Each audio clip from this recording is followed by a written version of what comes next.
Hello friends, mixes হারের চ্যানেলে তোমাদের সকলকে আবার স্বাগত জানাই। আমি এসে গেছি আবার একটা নতুন রেসিপি ভিডিও নিয়ে। তো এটা একটা হেলদি স্যুপ ভিডিও। তো এখানে প্রথমেই আমি কড়াইটা চুলায় বসিয়ে দিয়েছি এবং প্রথমেই ব্রেডগুলোকে ছোটো ছোটো টুকরো করে কেটে নিয়ে এবং সেটাকে বাটার দিয়ে ভালো করে ভেজে নিয়ে থালায় তুলে রেখেছি।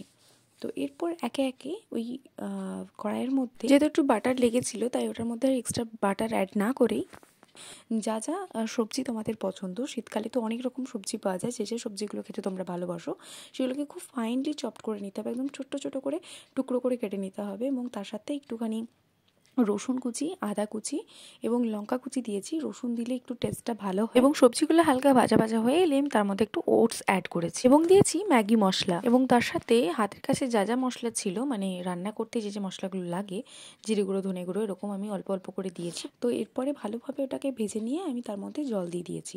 তারপর যা যা সস আমার কাছে অ্যাভেলেবেল ছিল, তোমরা সস চাইলে নাই দিতে পারো, আমার টেস্টটা ভালো লাগে তাই আমি সস দিয়েছি। এবং তারপর নর স্যুপের একটা স্যুপ, যেহেতু কর্নফ্লাওয়ার ছিল না তাই ওর পরিবর্তে আমি ওটা দিয়ে তারপর লাস্টে ব্রেড ক্রাম্বসগুলো দিয়ে আমি নাড়াচাড়া হালকা ফুটে এলে আমি নিয়েছি। তো আমাদের স্যুপ একেবারে তৈরি। এটা খেতে ভীষণই টেস্টি এবং হেলদি হয়েছিল। তোমরা কমেন্ট করে জানিও তোমাদের ভিডিওটা কেমন লাগলো। দেখা হচ্ছে অন্য কোনো ভিডিওতে। টাটা।